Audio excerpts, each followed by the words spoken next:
Fala, cara. Então, vamos fazer esse exercício 4 da nossa lista de cálculo 2, que diz o seguinte: determine e classifique os pontos críticos dessa função f de x e y, duas variáveis, dada por 4 mais x ao cubo mais y ao cubo menos 3xy, beleza?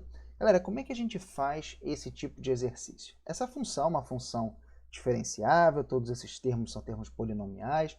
Então, nesse caso, o que a gente precisa fazer é olhar para as derivadas parciais dessa função e igualar elas a zero, para a gente obter, que seria a primeira parte do exercício, né, que é determinar quem são os pontos críticos, né? Então, é isso que a gente vai ter que fazer para começar a conversa, né, que é determinar os pontos críticos. Depois a gente vai ver como que a gente classifica esses pontos, né?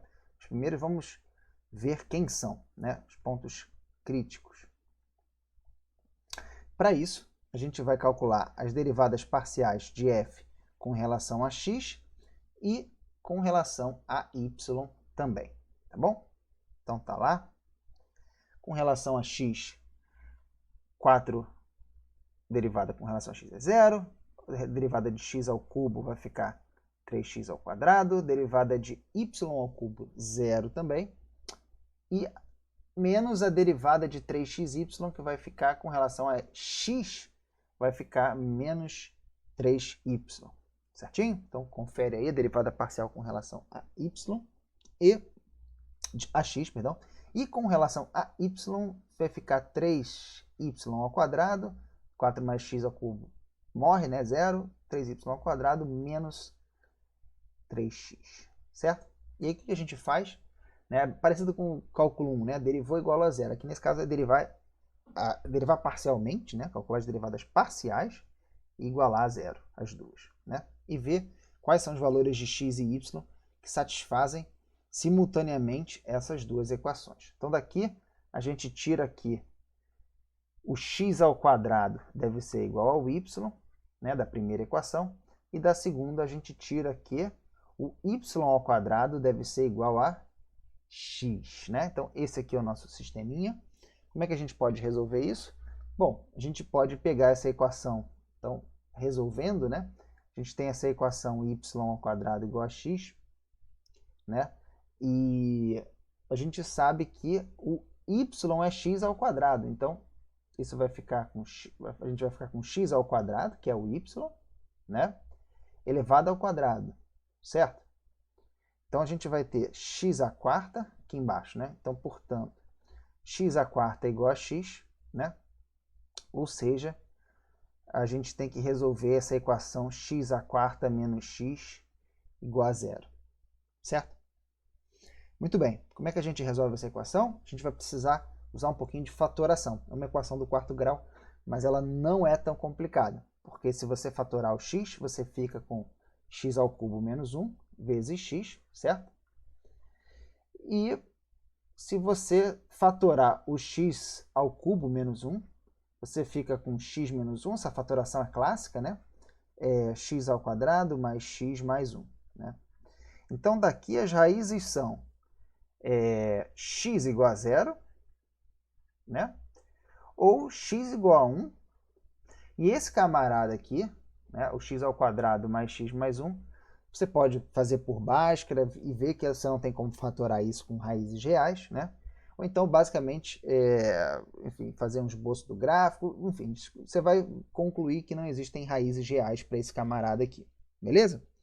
Portanto, as tuas únicas raízes, né, em termos de x são x igual a 1 e x igual a 2. Quando x igual a, x igual a 0 e x igual a 1, né? Falei 1 igual a 2, né? Quando x é igual a 0, o nosso y é 0 também, né? Porque o y é igual a x ao quadrado. E quando x é 1, o y é 1 também, né? Y é igual a x ao quadrado, então y também vai ser 1. Então, portanto, os pontos críticos são esses camaradas, né? São os pontos 0, 0, né? Que é o primeiro caso aqui, x igual a 0, y igual a 0. Ou então, segundo caso, x igual a 1, y igual a 1, certo? Então, esses são os dois pontos críticos. Então, a primeira parte do exercício está feita, né, que foi determinar os pontos críticos. A segunda parte é a gente, de fato, classificar eles como pontos de máximo, mínimo, cela, etc. E aí a gente precisa, assim como lá no cálculo 1, né, a gente precisava fazer uma análise da segunda derivada para saber se é um ponto de máximo ou mínimo, né, um ponto crítico, aqui a gente vai ter que calcular, né, um análogo da segunda derivada, que nesse caso, para funções de mais de uma variável, é a nossa matriz hessiana, né? Então agora a parte de classificação.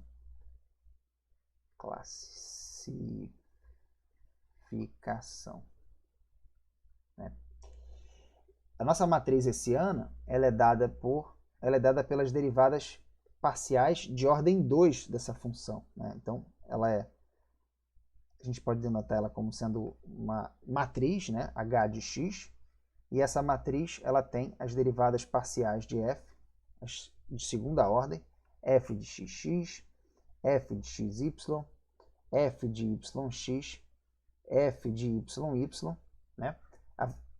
Todas essas funções avaliadas, né, no ponto xy, certo? Então, estou colocando o xy aqui embaixo da matriz para denotar que é o xy avaliado nessas 4 funções, né? Então, o que a gente precisa fazer agora? Calcular as segundas derivadas dessa função, né, para a gente calcular essa matriz hessiana. Se você não está lembrado, vai me acompanhando que a gente vai chegar lá daqui a pouco, beleza? Então, chegamos nessa matriz e as derivadas de segunda ordem vão ficar, dá uma conferida lá, 6x menos 3 e 6y, né? Então, lembrando, a derivada de segunda ordem, por exemplo, f de xx, o que você tem que fazer? Você tem lá a tua f de x, né, que é dada por 3x ao quadrado menos 3y.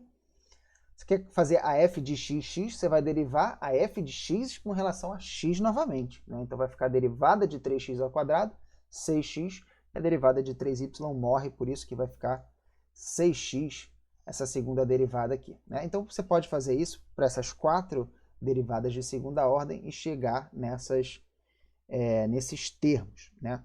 E aí, quem é o cara, né? Não é nem tanto a matriz hessiana, mas o determinante dessa matriz, ele é que vai ser importante para a gente poder calcular, né, e classificar esses pontos, né? Então, o determinante dessa matriz é um camarada que eu vou chamar ele aqui de D, né? O nosso D de xy, determinante da matriz hessiana avaliada. Deixa eu botar uma anotação mais precisa aqui para ajudar você a entender, né? O determinante da matriz hessiana avaliada nesse ponto xy, né? Nesse caso, vai ser a regrinha do determinante 36xy menos 3 vezes menos 3, que é mais 9, então fica menos 9, e pronto, né? E aí, você tem que lembrar de uma regra, né, que usa, de fato, o determinante da matriz hessiana para você determinar a classificação desses pontos. E essa regra é o seguinte, é o famoso teste, né, do determinante, e ele diz o seguinte, lembrando aqui para você, né, se você encontrar o D menor do que 0, né, para um dado ponto xy lá, você tem um ponto de cela, né? Lembra que é aquela cela do cavalo, né? Ela é mínimo por uma direção e máximo por outra, né? Se o D, se esse teu determinante for positivo e a tua f de xx for positiva também, ou seja, a derivada parcial de segunda ordem com relação a x, né? A f de xx positivo, então esse cara é um mínimo local, tá? Deixa eu escrever assim. Mínimo local, tá? Por outro lado, se o determinante é positivo e a derivada xx é negativa, então esse cara é um máximo local. Então o que a gente precisa fazer?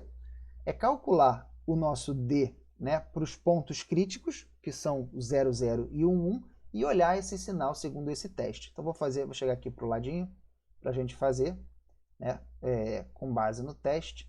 Então vai ficar o nosso D00, primeiro ponto, né, escolha do primeiro ponto crítico.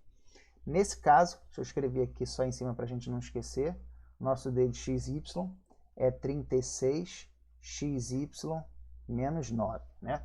Então vai ficar D de 00, o X é 0, o Y é 0, aqui vai ficar 36 vezes 0 vezes 0, menos 9, que é igual a menos 9, que é negativo.